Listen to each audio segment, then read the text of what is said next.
Bonjour les amis, vous savez que notre vie d'urbain du XXIe siècle est censée être rythmée par les différents narratifs qui nous sont envoyés par les médias. Donc à une époque, on était toute notre attention devait être focalisée sur le terrorisme. Plus récemment, toute notre attention a dû être focalisée sur les maladies saisonnières.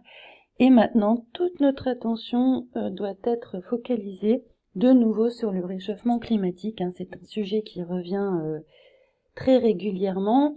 On en entendait moins parler ces dernières années puisque c'est le Covid qui devait occuper tout notre esprit. Mais ça fait longtemps.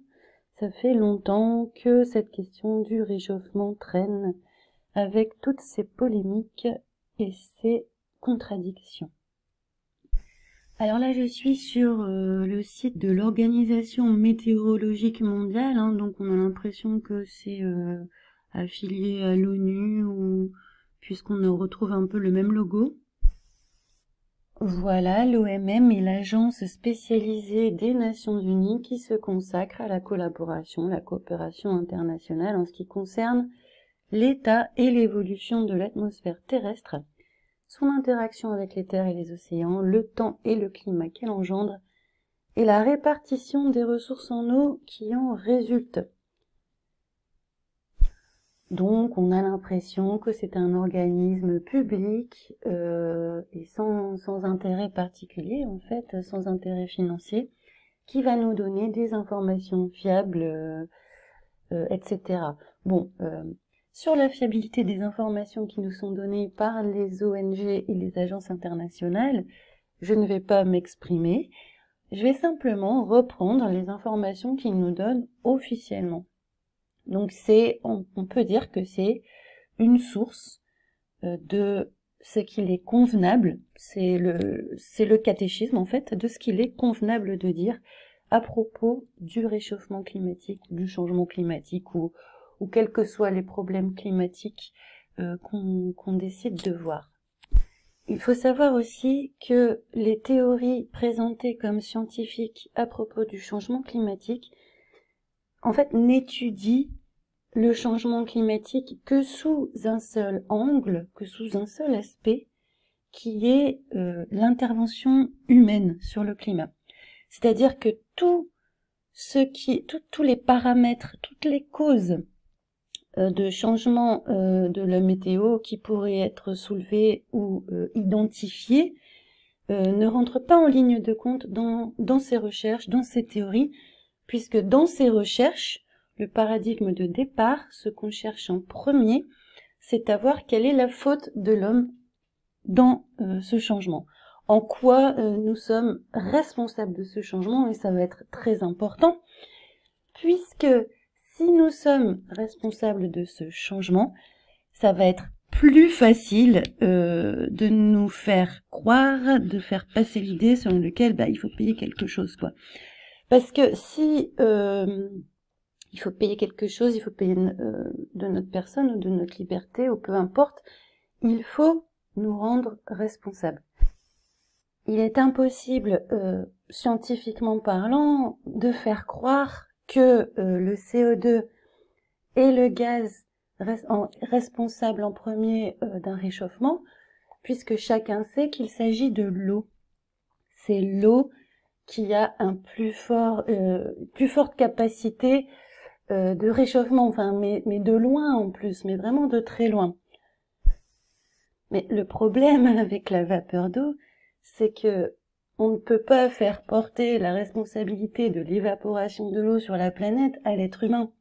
Ou peut-être ils vont le faire, dans quelques temps, ils vont trouver le moyen de nous rendre responsables de l'évaporation de l'eau dans l'atmosphère. Peut-être, on sait pas. Voilà, donc on peut dire que c'est, comme il est dit ici dans le Nouvel Obs en 2017, je crois, oui, c'est un scénario plein de rebondissements, cette histoire du réchauffement climatique, parce qu'il fallait en fait absolument faire porter la responsabilité de ce réchauffement à l'être humain, ce qu'on appelle le réchauffement anthropique, pour pouvoir après nous rendre coupables de ça en fait. Et donc il a fallu au fil du temps construire ce mythe. Et ça n'a pas été facile, puisque de nombreux scientifiques se sont dit mais pourquoi on se concentre sur le CO2 dans cette histoire, puisque c'est la vapeur d'eau en fait qui de loin réchauffe le plus l'atmosphère. Donc il y a une histoire d'infrarouge qui serait renvoyée, que en fait que s'il n'y avait pas de CO2 dans l'atmosphère, la vapeur d'eau elle aurait qu'un rôle négligeable, etc. Et donc, toutes les émissions de CO2, c'est aussi de notre faute, bien sûr, hein, les arbres qui respirent, les animaux qui respirent, non. C'est du CO2 qu'on ne prend pas en considération. Un rappel élémentaire, tous les êtres vivants rejettent du CO2, même les arbres. Donc on va pas couper les arbres pour leur éviter de rejeter du CO2. On va pas faire payer les arbres non plus pour leur émission de CO2, je pense. Au fil du temps de l'élaboration de ce scénario d'un réchauffement anthropique, on a des voix qui se sont élevées du côté des scientifiques, avec des connaissances élémentaires, même pour dire, écoutez, pourquoi une question est souvent posée. Là, je suis sur le site de l'Encyclopédie de l'environnement. Pourquoi une telle focalisation sur le CO2 et non pas sur la vapeur d'eau quand on parle de gaz à effet de serre d'origine anthropique? Donc ici, la phrase est habilement tournée, puisque on aurait pu s'arrêter à pourquoi une telle focalisation sur le CO2 et non pas sur la vapeur d'eau quand on parle de gaz à effet de serre, point d'interrogation. Ça aurait été une bonne question. Mais on a biaisé cette question en montrant que ce qui nous intéresse, en fait, c'est pas de connaître les causes des températures terrestres, mais ce qui nous intéresse, en fait, ce qui les intéresse, c'est de connaître en quoi nous sommes responsables. C'est ça, en fait, la vraie question. Et c'est pas une question scientifique, c'est une question qui, dès le départ, est orientée. C'est une question morale, je dirais presque. Donc on a la morale qui s'est insinuée peu à peu dans la recherche scientifique pour ne se focaliser que sur une culpabilité humaine, en réalité. Donc comme nous sommes dans une construction idéologique, il s'agit maintenant de messages à retenir. On ne fait même pas part des questions qui restent, hein, il y a des messages à retenir. Donc la vapeur d'eau produit l'effet de serre le plus important dans notre atmosphère. Ça, personne n'ose le remettre en question. Néanmoins, d'autres gaz à effet de serre, et en premier ressort le CO2, sont indispensables pour maintenir la présence de la vapeur d'eau dans l'atmosphère. Donc c'est une bonne chose qu'il y ait de l'eau dans l'atmosphère. Mais on nous dit que si ces autres gaz à effet de serre disparaissent de l'atmosphère, la température planétaire s'abaisserait suffisamment jusqu'à plonger la planète dans un état glacé. Donc ce sont les gaz à effet de serre autres que la vapeur d'eau qui maintiennent des températures permettant le contenu en vapeur d'eau que nous connaissons. Et tout va bien. Sauf que on nous met en gras que les émissions anthropiques, donc le CO2 qui est rejeté par l'homme, participent majoritairement au réchauffement climatique actuel, donc on nous le dit d'autorité sans le démontrer en fait, et que leur effet est largement amplifié d'un facteur 2 ou 3 par la rétroaction rapide de la vapeur d'eau, qui n'est pas un forçage initial significatif, mais néanmoins un agent important du changement climatique. Bon là c'est une grosse embrouille en fait. On n'y comprend plus rien en fait. C'est-à-dire que le CO2 c'est pas important, mais c'est important quand même. Il faut donc culpabiliser l'humanité. Il paraît que nous serions capables de connaître les variations du taux de CO2 dans l'atmosphère depuis 4,5 milliards d'années. C'est quand même assez incroyable. Ça veut dire que pendant 4,5 milliards d'années, les hommes ont fait des relevés météo selon un protocole scientifique acceptable en tout point de la Terre, dans des annales du coup qui auraient 4,5 milliards d'années. On pourrait ainsi comparer les époques. Mais non, en fait, on n'a pas ces relevés. Alors comment arrive-t-on, comment peut-on affirmer des énormités pareilles? Eh ben, par de l'embrouille, en fait, par du blabla. On nous fait croire qu'il y a des protocoles vraiment très stricts qui sont capables, en fait, de nous donner ces chiffres. Alors l'utilisation de l'indice stomatique des feuilles végétales. Donc on nous dit que on sait que plus il y a de CO2 dans l'atmosphère et moins il y a de stomates.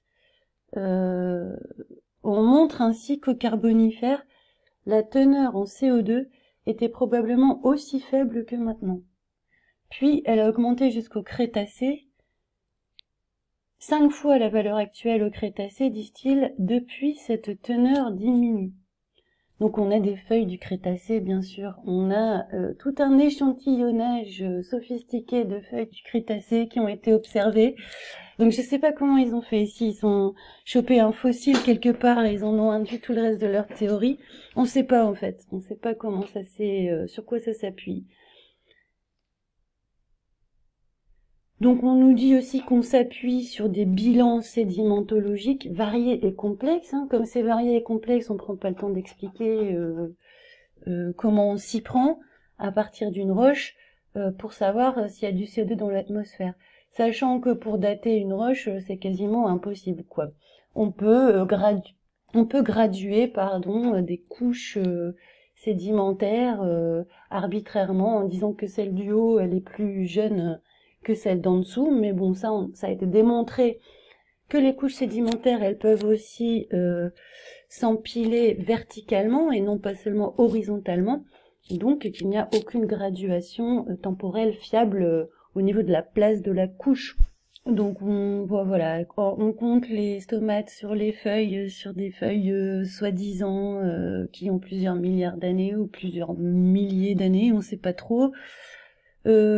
On fait des inférences à partir de couches sédimentologiques dont on n'a pas de date certaine. Qu'est-ce qu'on fait? On fait des calculs aussi à partir du modèle astronomique en disant si le soleil, sachant que le soleil a telle activité, blablabla, aujourd'hui et dans le passé, on en infère que à l'époque, il y a 4 milliards d'années, le rayonnement solaire était plus faible, puisque dans le modèle cosmologique actuel, le Soleil est censé être plus faible il y a 4 milliards d'années, mais on s'appuie sur une autre théorie, en fait. Donc, on a vraiment rien de concret.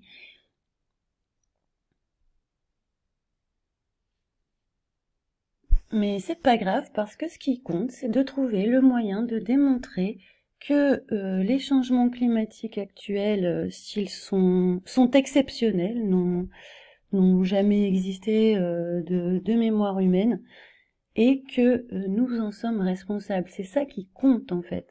C'est le paradigme moral de départ qui va diriger toutes les recherches sur le climat, c'est comment démontrer que via le CO2, nous sommes responsables des changements climatiques. Alors ça, c'est vraiment une invention du XXe siècle. On ne voyait pas ça avant, ça n'existait pas en fait. Déjà l'idée de lier l'existence humaine à des cataclysmes météo, je dirais c'est pas scientifique, c'est moral et c'est archaïque. Et dans le contexte d'un retour aux religions archaïques, telles que nous le vivons aujourd'hui de diverses manières, j'ai pu en parler dans d'autres vidéos, c'est un sujet complexe. Il faut, dans le cadre de cette idéologie, de cette religion, il faut tenir l'homme responsable des changements météorologiques. Alors c'est une question, je parle de religion parce que c'est une question qui était gérée par, on va pas dire les religions, mais les religiosités. On sait que l'activité principale des chamans, un peu dans toutes les cultures humaines, c'est la gestion de la météo, c'est de faire des rituels afin que la météo soit favorable. Et des sacrifices, bien sûr. Et c'est étonnant de voir comme cette responsabilité de l'homme que l'on met dans le réchauffement climatique actuel va de nouveau aboutir à des désirs de sacrifice. Et nos blouses blanches, en fait, ce sont nos chamans, c'est-à-dire qu'ils vont nous dire comment nous allons pouvoir régler la météo grâce à nos rituels sacrificiels. Il y aura des sacrifices à faire au niveau de l'énergie. Par exemple, il devient illégal de se chauffer au bois dans certaines villes. Donc t'as même pas le droit en fait de faire ce que censément faisaient les hommes préhistoriques, hein, dont l'existence aussi serait à discuter, mais c'est-à-dire que les besoins humains de base, comme se chauffer en hiver en brûlant du bois, ça devient immoral. Donc vraiment, ce sur quoi je voudrais insister, ce sont les justifications morales qui sont données aux opérations sacrificielles qui vont nous être demandées aujourd'hui au nom de la science, au nom de la connaissance, au nom de l'avenir de l'humanité. Ce que je voudrais montrer, c'est que il y a une sorte de mimétisme avec les religions traditionnelles où, par exemple, dans la Bible, on voit que Dieu envoie des cataclysmes. On nous explique que Dieu envoie des cataclysmes quand l'homme au pécheur, en fait. Bon, je vais pas partir sur l'aspect religieux, mais la question du lien entre le climat et le divin, entre le climat et les péchés des hommes, c'est quelque chose aussi qui pourrait être largement développé à la lumière des Écritures et à la lumière de la tradition chamanique. On a une prise en compte en fait de l'activité anthropique, si on veut, de l'homme sur l'atmosphère, mais cette activité est spirituelle, elle n'est pas matérielle en fait. Bon, je ferme ma parenthèse parce que c'est trop gros, c'est un trop gros sujet. Mais pour revenir sur cette histoire d'eau, l'eau, la vapeur d'eau, qui est le principal gaz à effet de serre dans l'atmosphère, je me demande si les chemtrails ne seraient pas eux aussi responsables du réchauffement et des changements climatiques, puisque nous sommes quelques-uns à observer depuis de nombreuses années des quadrillages du ciel, à l'aide de cette vapeur d'eau que certains prennent pour des traînées chimiques. Moi, je ne me prononce pas sur la question des chemtrails. Je sais qu'il existe des moyens qu'on appelle la géo-ingénierie pour contrôler localement en fait les précipitations, etc. Ça, je pense qu'on sait le faire. Je pense que ça va nous être vendu aussi comme des solutions technologiques à l'avenir, puisque à tous les problèmes environnementaux aujourd'hui, on propose des solutions technologiques. Il n'est pas question de revenir sur un fonctionnement, revenir sur un consumérisme. Au contraire, on va ajouter du consumérisme au consumérisme avec plus de technologie. Bref, je pars encore sur autre chose, simplement pour vous dire que les chemtrails qu'on observe dans le ciel, en tout cas les traînées blanches, hein, on va pas préjuger de leur nature, mais ça ressemble fort à la vapeur d'eau quand même. Hein, ça ressemble fort à des nuages artificiels. Donc peut-être que ces allées et venues d'avions sont destinées à produire plus de vapeur d'eau dans l'atmosphère pour accréditer cette thèse d'un réchauffement climatique, puisque on a des périodes de grand froid, on voit bien. D'un jour à l'autre, on a des températures qui peuvent varier de 10 degrés parfois. Donc, il faut absolument tenir dans l'esprit des gens cette idée que le climat se réchauffe, même quand il se refroidit, il se réchauffe, et que petit 1, l'homme en est responsable, petit 2, sa responsabilité porte sur le rejet de CO2, et petit 3, la solution sera technologique. Donc ça, c'est le catéchisme actuel, et il est impossible en fait de remettre en question ne serait-ce qu'un de ces 3 termes. Bref, moi je suis certainement pas là pour vous expliquer comment fonctionne le climat, parce que de toute façon, je pense que ce sont des paramètres qui nous échappent largement.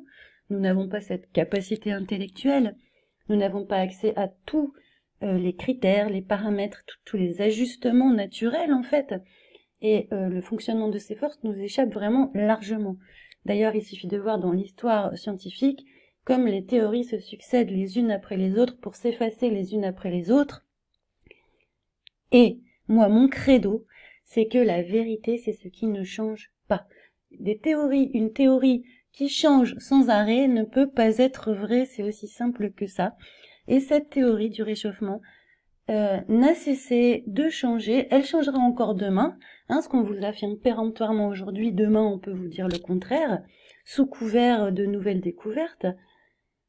Même l'article Wikipédia nous dit que les scientifiques qui, à la fin du 19e et au début du 20e, ont indiqué que l'homme était en mesure de modifier le climat de la Terre par son action, n'ont guère retenu l'attention pendant longtemps.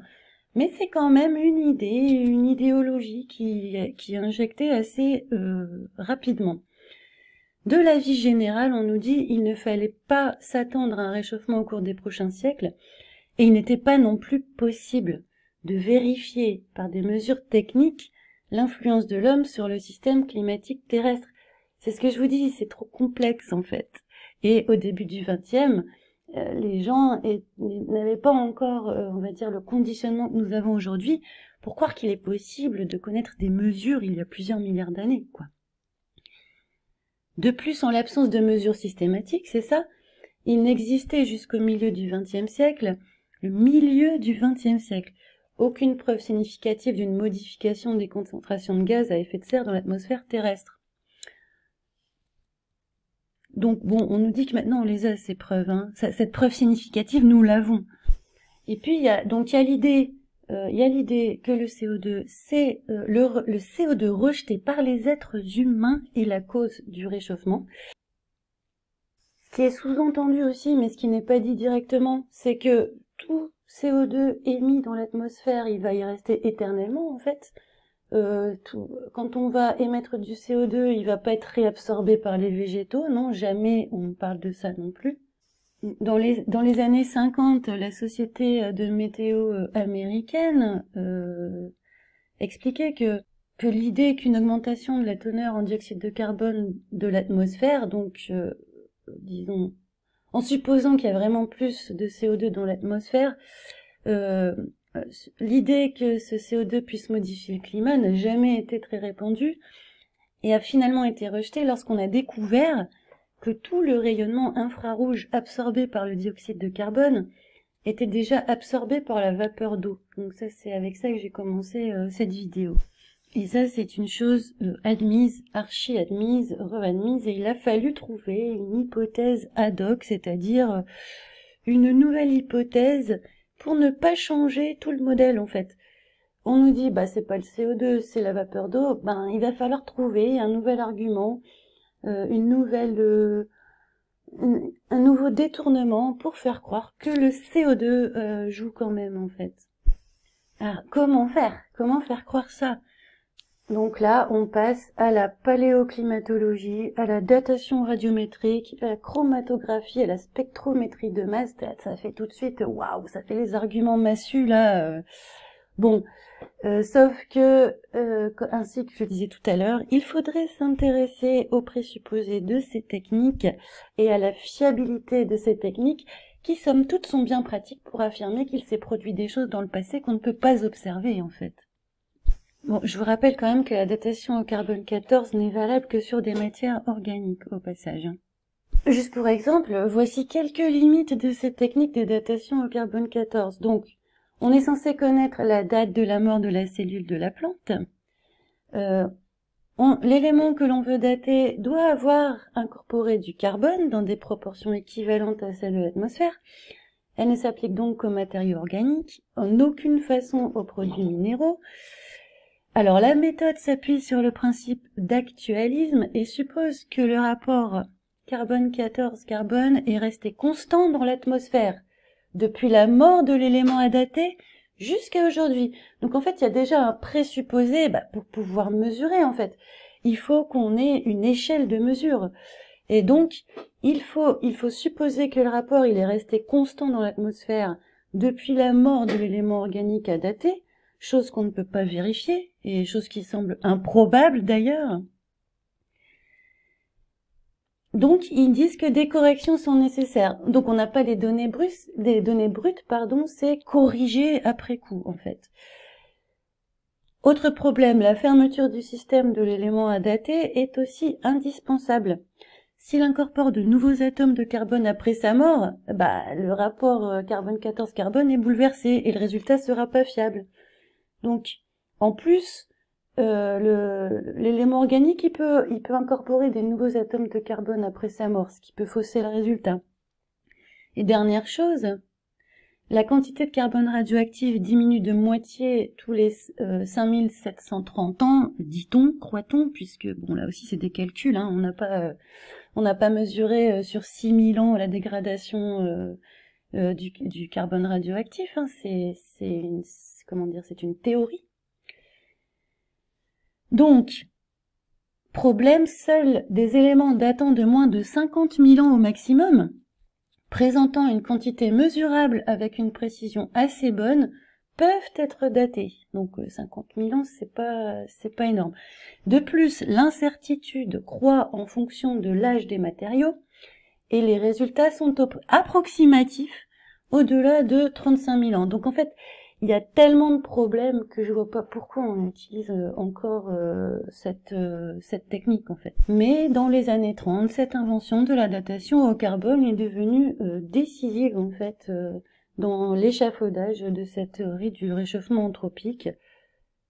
Et c'est à partir de ces études sur le carbone 14 qu'en 1957, Revelius Suess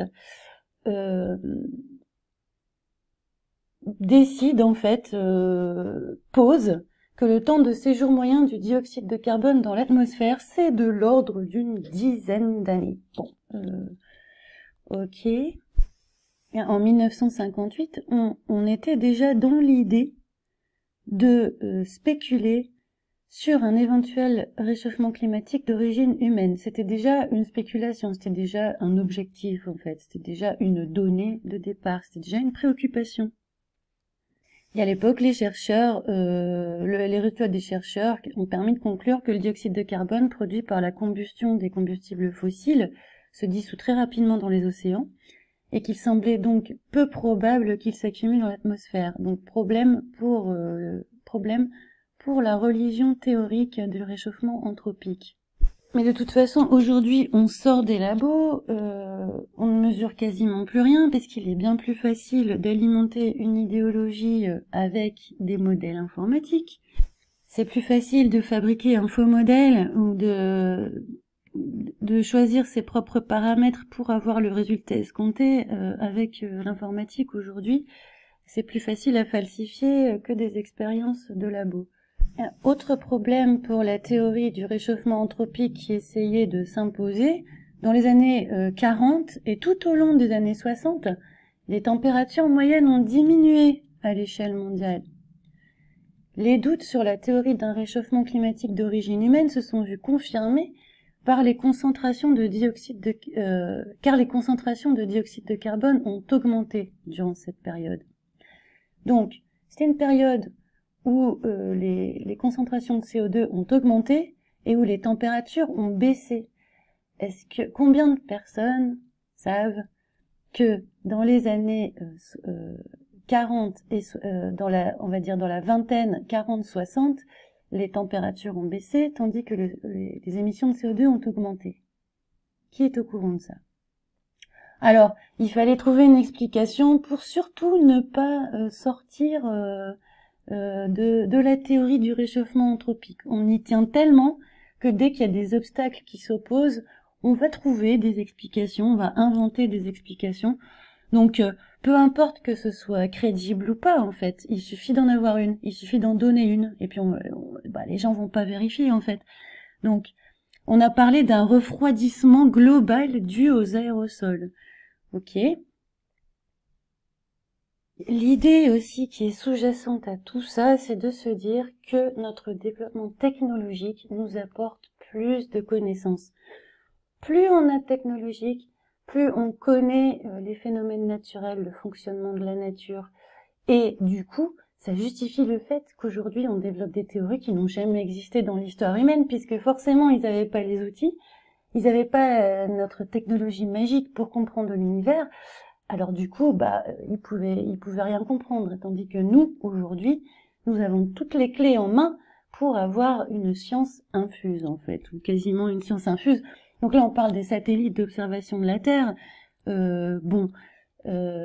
Est-ce que je reviens sur l'existence des satellites maintenant, là, ou pas? Non, je vais pas revenir dessus, mais je vous laisse, je vous laisse en parler si vous le souhaitez dans les commentaires.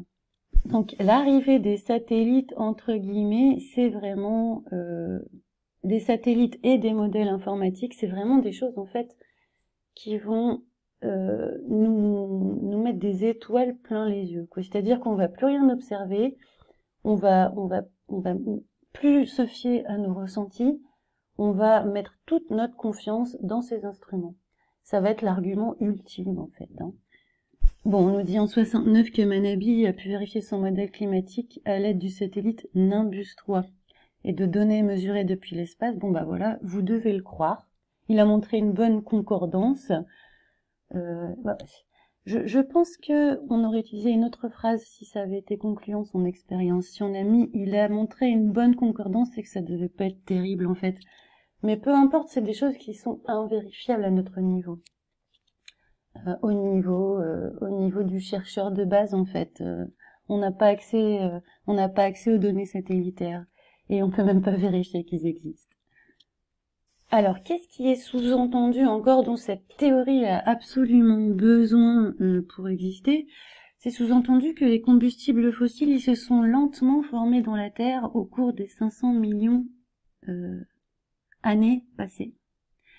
Donc ça, c'est encore une autre théorie qui ne peut pas être scientifique puisque nous n'avons pas accès à la formation en direct en fait des combustibles fossiles. Puisque ça s'est passé il y a 500 millions d'années, comment voulez-vous observer cette formation? Donc c'est une autre théorie qui renforce une autre théorie avec des hypothèses ad hoc, c'est-à-dire qui s'additionnent aux besoins, au fur et à mesure des besoins pour maintenir en fait cette théorie.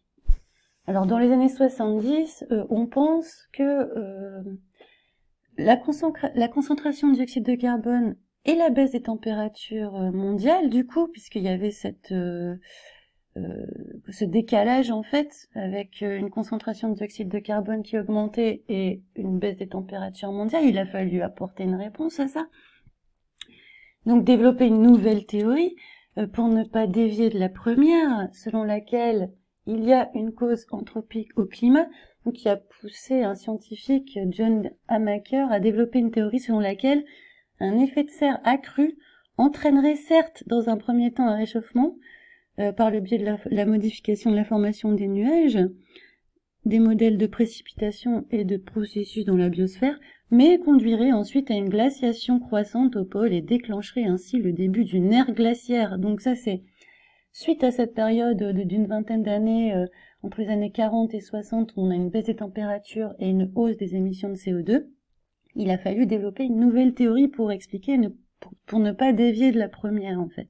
Alors là, il y a la fameuse technique révolutionnaire, encore une fois, des carottes de glace, donc de faire un carottage dans les glaces des pôles, qui nous permettrait de lire dans le passé, encore une fois, de plusieurs millions d'années.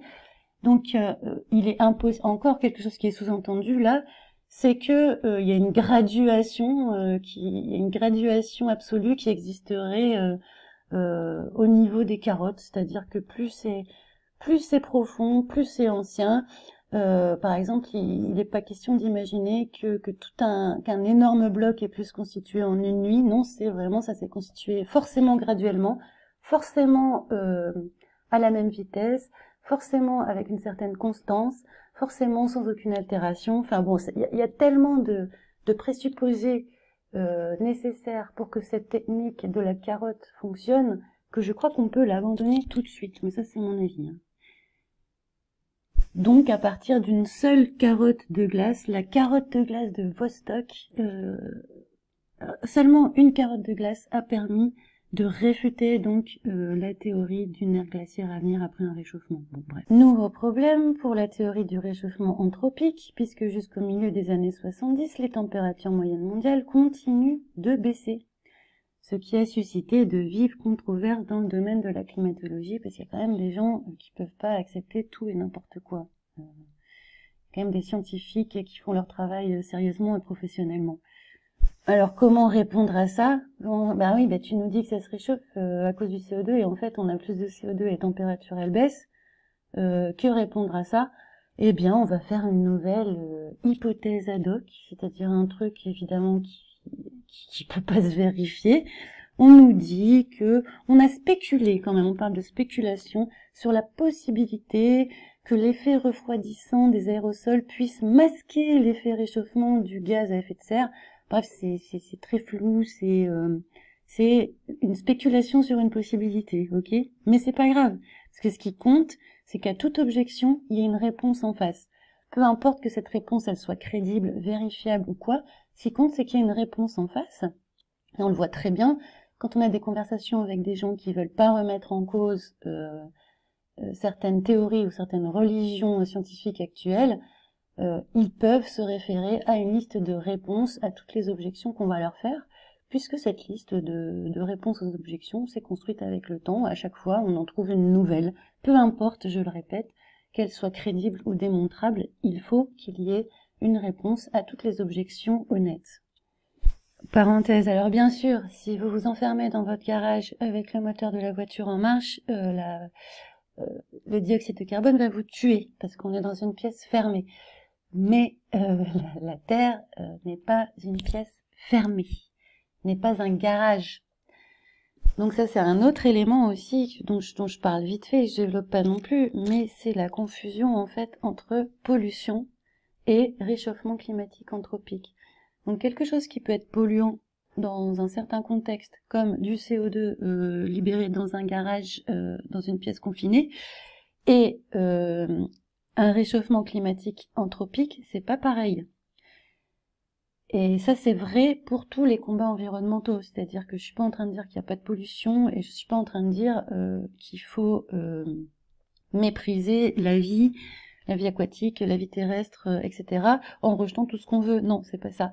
Le truc, c'est qu'il y a une confusion permanente qui est entretenue entre les problèmes environnementaux et le réchauffement climatique anthropique. On peut pas séparer les deux, en fait. Vous verrez que les deux sont toujours liés dans la tête des gens, puisqu'on les a liés dans le narratif, si vous voulez. Mais pour assimiler l'humain à un être, à une pollution, en fait. Nous, êtres humains, nous sommes une pollution pour cette planète. On fait pas partie de la nature, en fait.